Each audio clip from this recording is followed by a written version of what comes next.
So as you guys know, Tuesday is update day. On Tuesdays, we get updates for Black Ops 4, and today isn't really a big one, but there's definitely some interesting things that changed, and dare I say it, but Treyarch might have actually done something good in this update. So the first thing, the big thing, contracts. So we talked about these last week, they put them in the patch notes last week, and we thought we were going to be getting the blog post today. However, it appears as though this blog post isn't going to be coming out till later this week. I'm guessing Thursday, Friday, somewhere around there. And then we will find out more information on how contracts are going to work, what they're going to be, and what we're actually going to get for doing these bad boys. So all of that we are going to find out next week. Now, before we dive into the update, I just wanted to let you know that I am going to be streaming tonight. It'll be the first link down in the description. It'll start around 7 p.m. Eastern Standard Time, and we are going to be doing an open lobby. So if you want to play some Black Ops 4 with me, first link down in the description, and hopefully I see you there. So as far as what was actually added in today's update, to be honest with you, the biggest part of the update is the black market, but what we're going to start with is multiplayer, because on Friday, we actually got some changes to multiplayer as well. But to start things out, let's look at the featured playlist. So this week we have Capture the Flag, Mercenary Deathmatch Mosh Pit, Mercenary Hardcore Mosh Pit, Prop Hunt, and Bare Bones Deathmatch Mosh Pit. The one that they removed this week is the Bare Bones Sniper Mosh Pit, which of course some people are going to be upset about. The one thing that you have to remember is it seems like every single Friday they're adding in new weekend playlists, and this weekend there is going to be double XP and double merits, so I'm assuming that we're also going to get a playlist change with that as well. Now, as I mentioned before, we did get a weapons update on Friday. This is just to the new weapons to the game, specifically to the Peacekeeper and the Stingray. So first of all, the Peacekeeper got reduced damage ranges. This doesn't affect it to a huge extent, but just makes it a little bit more on par with some of the other assault rifles in its class. Basically balances it out a little bit because it was a really good weapon. It still is. And then also the S6 Stingray. So the S6 Stingray got increased burst delay while using the Operator mod, only while using the Operator mod. This is a good start to this weapon. However, this weapon is still really good. When you have the Operator mod, it's still a 2-bullet kill. Keep in mind, it's a 2-round burst weapon, and this is for a very, very long range, around 40 meters. So even though there is a nerf to that Operator mod, it is still very strong, still really good, and I think you're going to see probably another nerf coming pretty soon to the S6 Stingray. Moving on to Blackout. Essentially with Blackout this week, there is absolutely nothing new. You have your normal playlist, your solo, duos, and quads, but you also have your ground door, you also have your Alcatraz. This is exactly the same as last week. Nothing new here at all. So the last thing and the biggest thing added in today is new items in the black market. And generally speaking, whenever something new is added into the black market, everyone is mad because 1, it costs way too much, 2, it's impossible to get out of reserves, or 3, it's just overly egregious and they're adding a brand new type of microtransaction into the game. Today, I am borderline saying this, they may have actually did something right. Is it good? No, but it's better than everything else that they've put in so far. So let me explain.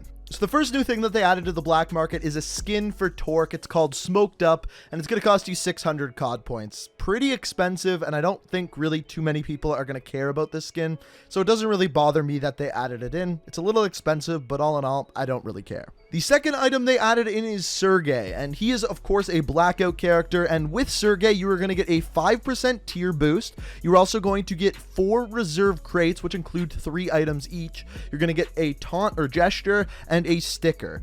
Honestly, a pretty decent price at 1,000 COD points comparatively to the other Blackout characters that we have also seen in the game. So not overly price gouging, I like that. The only problem with it is that it's in a bundle, and we'll get to why that's a problem in a minute here. Now, the final new thing that they added is a new melee weapon, and guess what?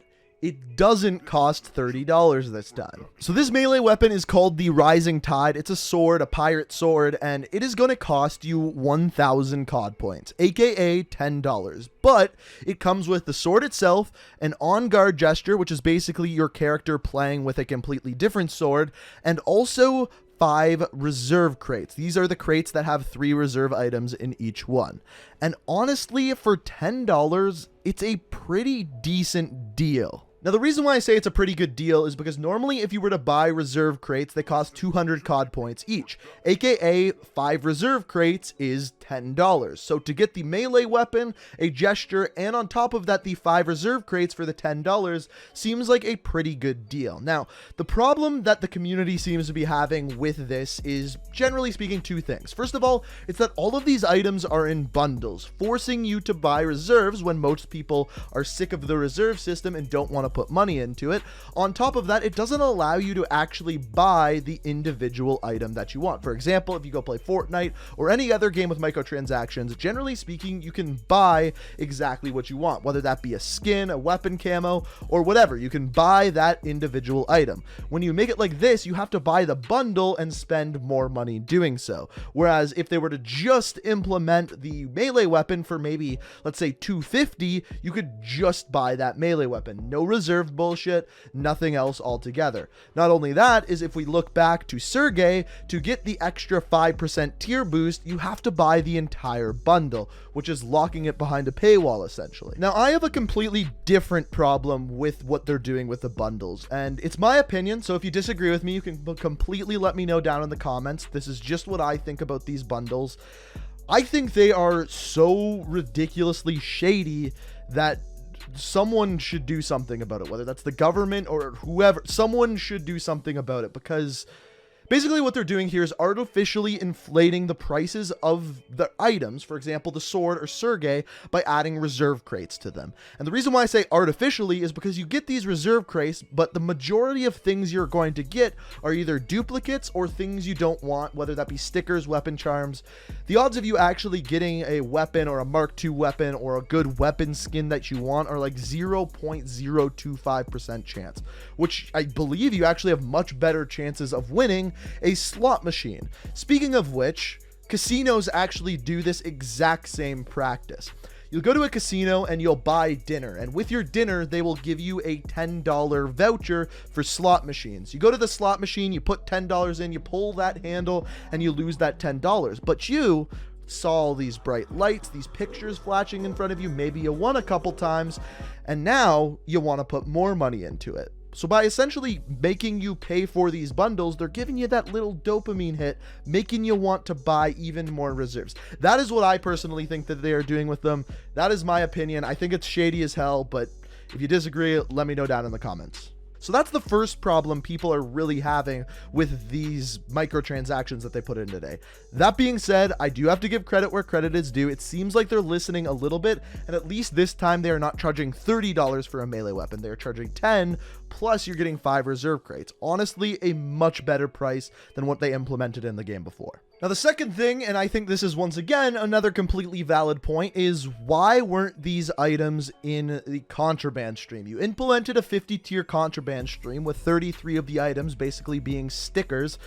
Why weren't these items in there as things that people actually want? Sergey could have been in there, the melee weapon could have been in there, but instead we just got a bunch of stickers. And I think that is a very, very valid point. There is so much filler content in that contraband stream now, yet they're charging for things that people actually want. So they say all the time, we put free content into the game, we put what you want into the game, but really, you put what we want into the game, but you're charging $10 for it. I think it's a completely valid point, and I don't think that will be solved, at least in Black Ops 4. Maybe come Modern Warfare, but in this game, I don't see that changing anytime soon. Every time we get a new contraband stream, I'm guessing it's going to be a bunch of filler stickers, maybe 1 or 2 ranged weapons, and that is pretty much it. Maybe a couple character skins in there as well, but that's what people are upset about, and like I said, I think it's completely valid.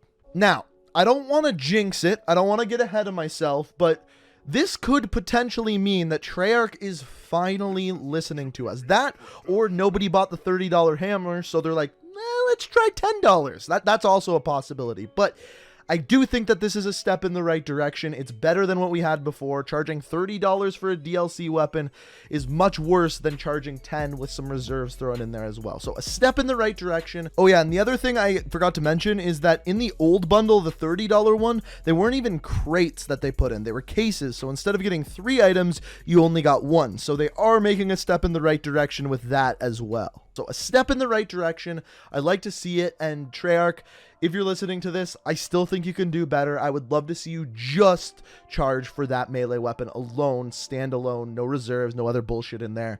just the weapon. But ladies and gentlemen, that is everything in today's update. It's not the biggest update in the world, and I just kind of wanted to get a little bit of discussion as to what they're doing in the black market now, and I'm curious what you guys think about it. So let me know what you think down in the comments. If you enjoyed the video, I'd love it if you could hit that like button, and if you're new to the channel and like what you see here, the best way to stay up to date on all my videos is make sure you hit that subscribe button and make sure you have notifications turned on. But guys, I hope you enjoyed the video. Thank you so much for watching, and until next time, peace out. We are